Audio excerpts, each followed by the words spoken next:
Assalamualaikum Mas Bro. Ya, kembali lagi tanya di Fajar Daily. Dan kali ini kita akan membahas sebuah keadaan toko Mas Bro.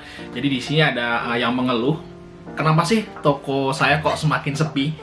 Nah, di sini menurut pengalaman kita itu ada beberapa sebab Bro yang membuat toko Mas Bro itu semakin sepi.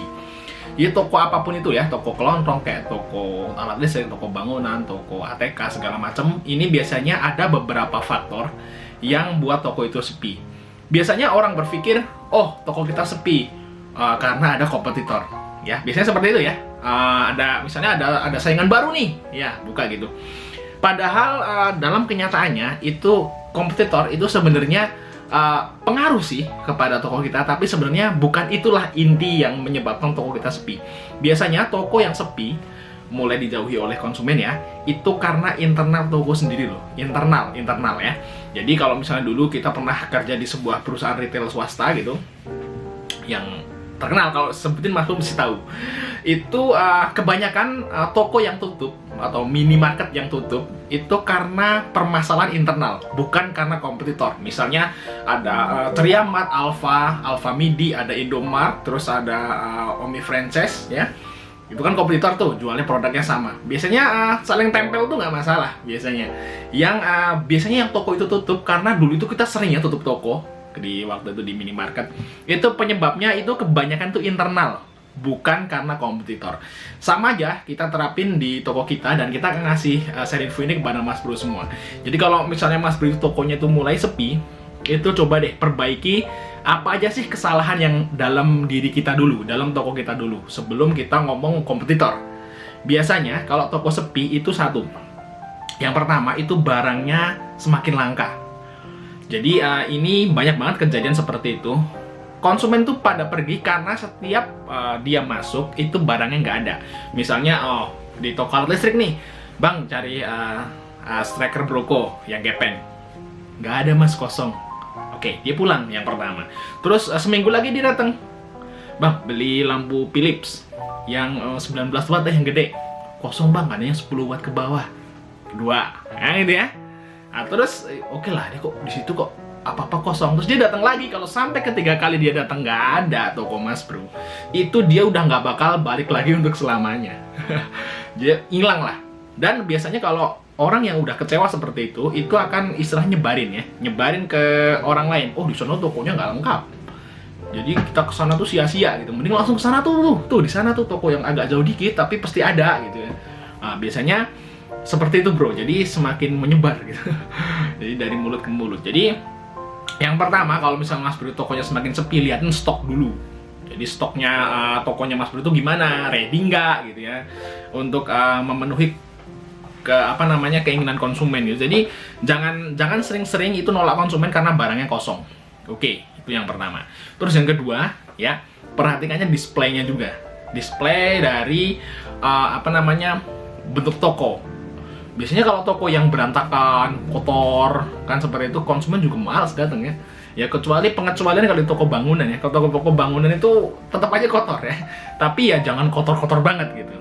Dan ini nggak berlaku kalau Mas Bro itu punya toko toko makanan, toko kue, terus toko makanan ringan ya. Kue-kue tradisional, terus toko warung makanan, pokoknya itu jangan sampai kotor. Ya misalnya kalau Mas Bro itu pakai karyawan, ya tekanin terus, jangan sampai ada debu, jangan sampai ada sarang laba-laba gitu ya, jangan sampai kalau toko makanan. Tapi kalau toko bangunan mungkin masih ditolerir karena barang-barangnya kan barang-barang kotor kan gitu. Tapi kalau toko makanan jangan sampai ya, biasanya tokonya. Terus yang selanjutnya itu yang perlu diperbaiki kalau toko Mas Bro sepi, selain stok, terus bentuk toko ya, istilahnya situasi toko. Terus yang selanjutnya adalah pelayanannya gimana. Wah, jangan-jangan Mas Bro itu waktu awal buka itu supel banget, baru buka seneng ya. Semakin lama buka setahun, 2 tahun, 10 tahun, lama-lama makin sombong ya gitu kan. Ada loh yang seperti itu. Jadi lama-lama sama konsumen cuman konsumen datang, cuman mau beli paku bang 2.000. Wah, kayaknya ketus banget kan gitu kan. Beli cuma 2.000. Jadi ngelainnya itu gini. Lempar, ini kembaliannya nih. Biasanya beli paku 2.000, pakai uang 100.000. Sering di toko kita bro. Tapi jangan sampai Mas Bro itu pelayanannya itu beda. Jangan sampai ya. Berapapun dia yang beli, itu Mas Bro harus layani dengan baik, sama aja gitu Mas Bro. Jadi orang mau beli 5 juta, orang mau beli 1 juta, orang mau beli 2.000 di toko kita, itu pelayanannya harus sama bro. Nah, itu standar ya. Biasanya kalau di Indomaret, Alfamart, Alfamidi segala yang supermarket tuh udah di training waktu di situ ya. Jadi bener-bener pelayanan itu ditekankan gitu. Makanya kalau di Indomaret masuk selamat pagi ya. Kalau keluar belanja kembali kan gitu ya. Nah, itu udah di training itu bro, dan itu wajib. Kalau misalnya sales officer-nya atau sales officer ya, kalau itu datang kalau nggak kayak gitu bisa dihukum dia. Kalau nggak bisa dimutasi ke Pandeglang kan gitu. Di sana tuh Malimping. Pengalaman sih Mas bro. Kayak pengalamannya gitu. Dulu kita pernah pengalaman soalnya. Oke, itu ya. Perbaiki internal dulu bro, sebelum ngomong kompetitor.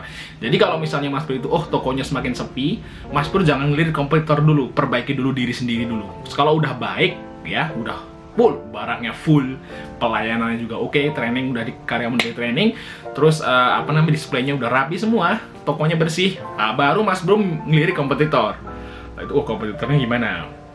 Dia jual apa gitu kan, misalnya jual apa, jual barang yang kita nggak punya ya kita adain, terus harganya kok kita lebih mahal ya kita samain minimal kan gitu. Jadi seperti itu. Jadi kompetitor itu justru malah yang terakhir ya, setelah perbaiki intern toko dulu Mas Bro ya.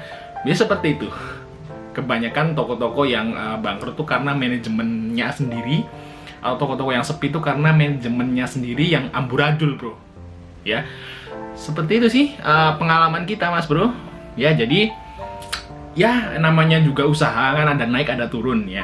Tapi kalau misalnya yang nurun itu adalah performa, harusnya kan bisa diatasi gitu ya. Jadi kalau hari ini sepi nih karena memang keadaannya hujan gitu, no problem, itu namanya takdir ya, betul nggak? Tapi kalau toko kita sepi gara-gara produk kita nggak ada, malas belanja misal, nah itu kan kita yang salah kan itu. Kita bisa perbaiki itu gitu.